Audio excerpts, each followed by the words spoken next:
Hello, hello, everyone. Welcome back to another week of the Max Potential Habits podcast. I'm super psyched this week. So a couple weeks ago, I was on LinkedIn and I was searching around and I typed in podcasts and then I was looking at interviews, and that same day I had released an Impostor Syndrome podcast, and it got a lot of good feedback. A lot of people I know suffer from imposter syndrome, including myself and every business owner I know at various places along the way of building a business. We suffer from imposter syndrome.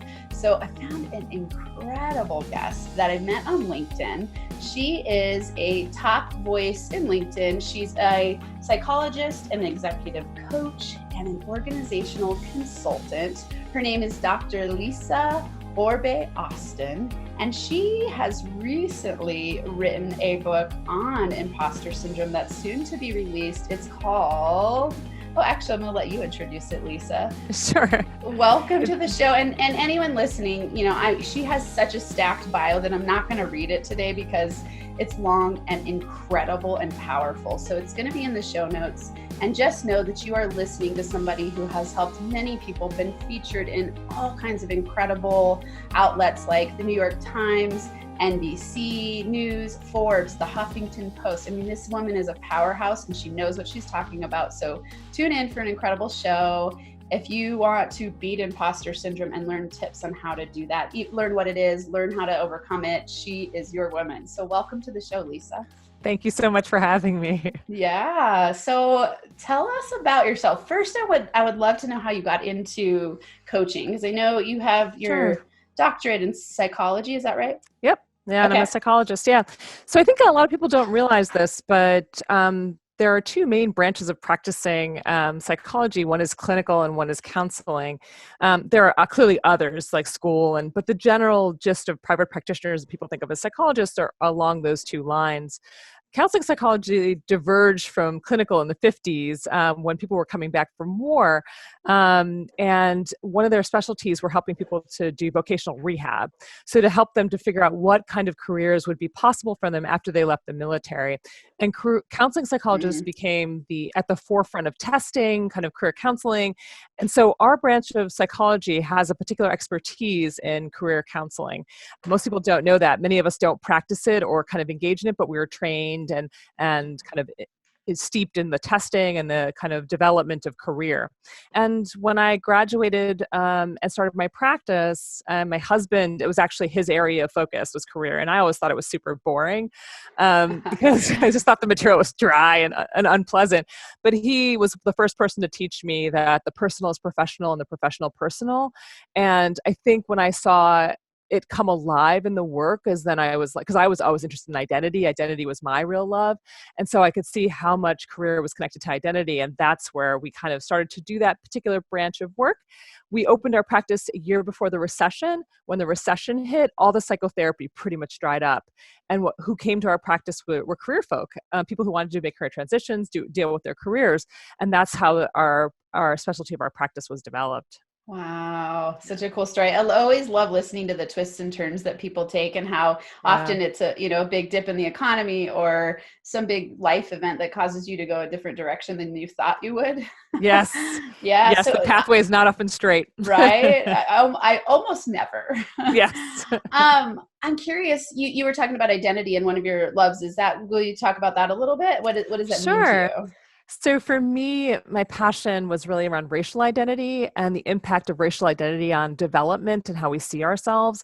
So the reason I went to Columbia was because that was the place where they really specialized in identity work. A lot of the professors there were the founders and creators of racial identity. They studied white racial identity, Black racial identity, people of color racial identity. It was a really phenomenal place to learn about identity and its impact on development. And so that's always been a passion of mine, and understanding how race impacts our understandings of ourselves. So awesome.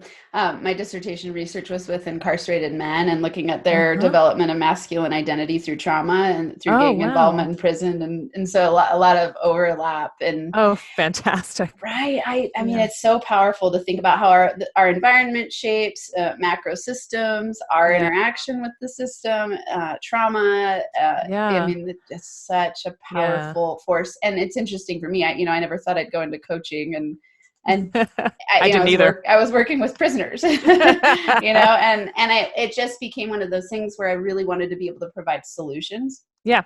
Yeah. I Yeah. think it's very similar to what drove me. I really wanted, I also had a very traditional pathway through to get my PhD. So I worked in hospitals, I worked in counseling centers. I did a lot of these, I even worked in prisons too. So I had a lot of a very traditional background. And I think what I really, for me personally, what I wanted to see was change, growth. I wanted to see people get wins that I could really concretely look at. Career just gave that to me, as like it gave me this Yeah. ability to kind of feel like I could really impact and see the impact of my work very concretely, very quickly. Yeah, So that was definitely. its appeal to Yeah, me. absolutely. Me too. I mean, it's funny because I've had people ask me before, well, where are you ever going to do prison work? And I said, maybe at some point, but the hard part is the change is so slow. Yeah. You're talking about the entire criminal justice system, and it's a totally different reality than that. Getting to Yeah. have a light bulb moment with someone and then change an organization or change their company or change their business. And you can really see growth fast. And I love that part of it. Yeah. Yeah. Yeah. And I often get to work with people who are making changes within the system. And that makes me feel Awesome. really powerful, who are actually Yeah. going out and doing the work on the ground and making those changes. That's really also a blessing and feels really Yeah, lovely. tell me a little bit about that. I know I read in your bio, it was talking about you doing some of that work with, is it universities that I Yeah. read, and Yeah. reorganization and evaluation of their career centers.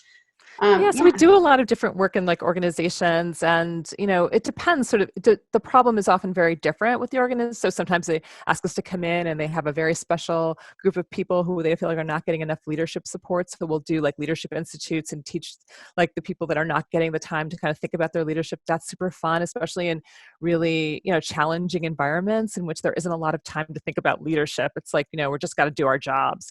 So that's yeah, really fun. We get to kind of go into nonprofits and help them really rethink, some of their structure and some of the impact of like race and culture and diversity on the way that their workforce is kind of handling their particular opportunities.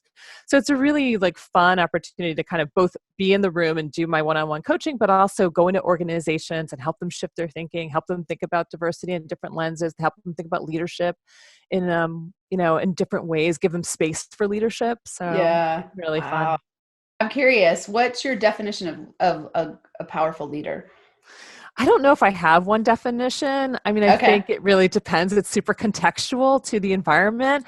But to me, I think what's most exciting in a leader is when I get to see a person really be able to see their teams, their direct reports, their teams, like see them as individuals, be able to kind of support their development and their growth, be able to maximize their potential in the work, and also really support their personal like boundaries. And I'm really big on that. Like you got to also let them have lives. Like their whole devotion can't be to you and to the workplace. And so it's really exciting for me to get to see that in a leader, is to get them to maximize both their own leadership and the people that worked for them, and get to see the best in them and the best in themselves. So that's like my Mm, favorite thing. yeah. Yeah. I like what you're saying in terms of it's so unique to the context Yeah. and the individual, the company you're working with. Are you leading a team of two? Are you leading a company as a Yep. university setting? I mean, it's such different Yep. qualities and characteristics. But one thing I often think about in leadership is, helping people in their leadership role be as powerful as they can be in themselves so that they can show up authentically.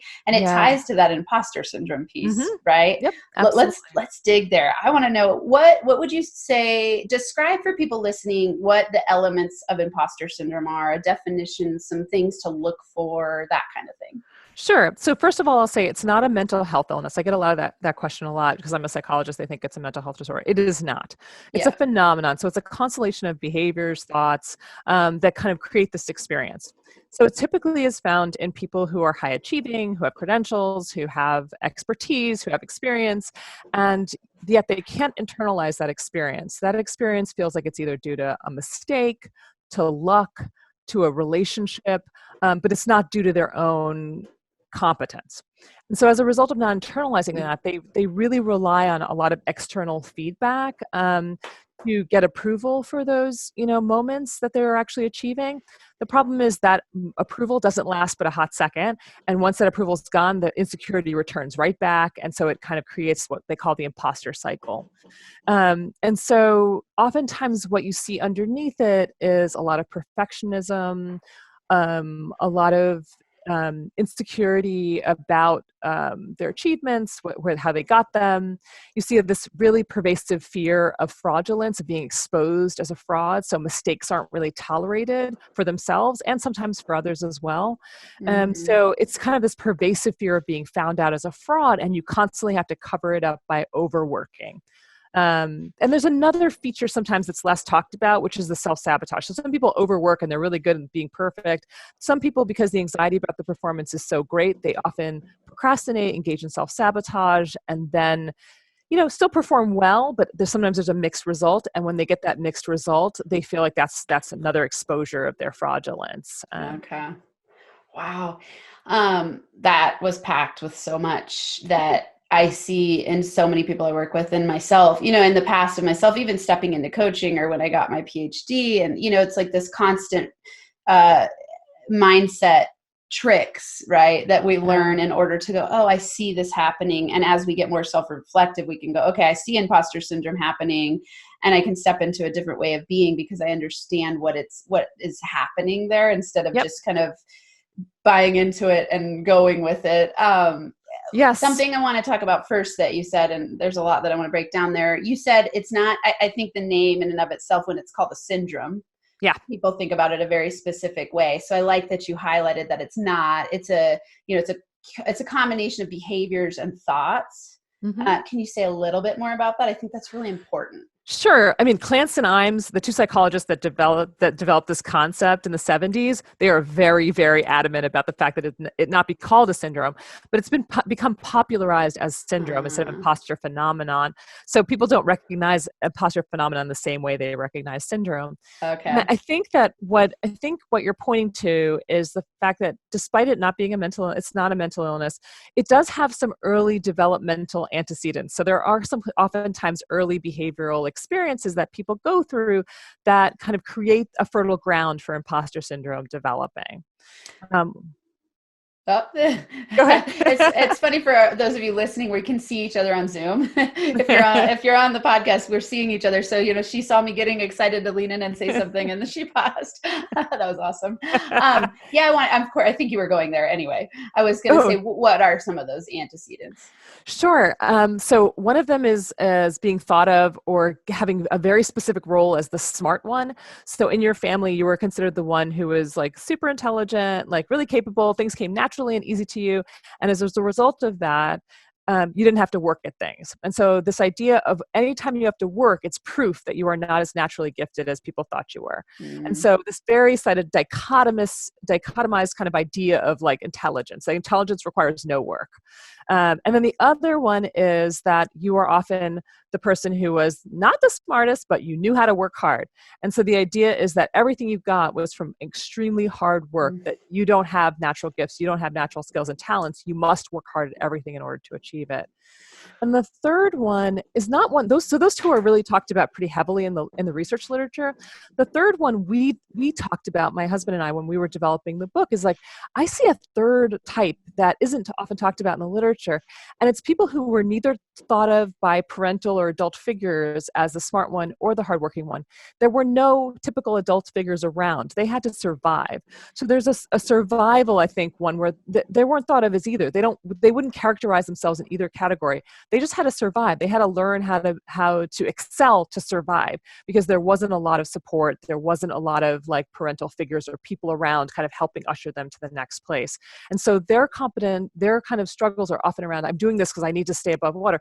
Even if they are way, way above water, they don't see that oftentimes. Wow, that's fascinating. I'm curious, you talking about this, it's making me wonder for you, what led you into that research? Because often we have a story behind, why we're led to certain topics. Yes. Yeah, we do. So, I mean, clearly I've had imposter syndrome. So I know it very well, not only because I work with it in my practice, because I've dealt with it myself pretty profoundly. And I think, people think, oftentimes people with imposter syndrome think, oh, if I get this degree, if I get this credential, if I get this opportunity, it's going to stop. No, it doesn't stop. Like literally when I was walking down the stairs from depositing my dissertation at Columbia's library, I felt petrified that they were going to discover something in my dissertation that was wrong and that they were going to call me. So I was obsessed for years that every time I got a call for donations from Columbia, that they were going to say, oh, there was a mistake in your dissertation, we're rescinding your PhD. Yeah. And I know I'm not the only one who thinks about this, because the other day I Googled it, because I'm going to give a talk. I'm going to do a TEDx in a couple of weeks. And I Googled like what the term is officially, and there were 158 million responses to that question. So wow. I'm definitely not the only person who worries about that piece, but I think it highlights the fact that even the degrees don't make it go away. The accomplishments, you have to kind of really face it internally. And I think for me, there was a very particular moment in my career where I was just like, I can't do this anymore, because this has gotten really bad. I had a really bad boss. I had a situation in which, all the bad things were happening. I was underpaid by 50% to my colleague who was doing exactly the same thing I was. I was, being humiliated in public. I was being chastised and treated really poorly, with the people that I was working with. So it was really a horrible experience, but I was trapped and I felt stuck and I felt like I couldn't leave, because I just to be grateful that I had a job.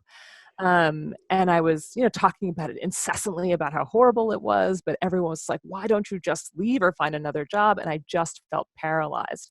Mm-hmm. And then he did something that changed my life, which was, we were in a meeting, and it was the all female senior staff team. And there was music playing in the background. And he said, and somebody said, one of the women said, what's that music playing in the background? And he said, it's music to soothe the savage breast. And it just changed. It was like the lights went on and I was like, okay, I got you. And when that meeting ended, I went to my office. I called my husband. I was like, I'm quitting my job. And he was like, quit now. And so I cleared out my office over the weekend. On Monday, I delivered those keys to him. And I said, no notice, no nothing. And I quit.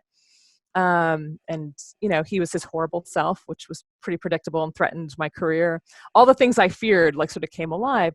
But in that moment, and when I went home and had my panic attack, which I did, I decided I need to do something different here. And my husband said something that will change my life, which is, he said, if you learn to work as hard for yourself as you do for others, you're going to be unstoppable.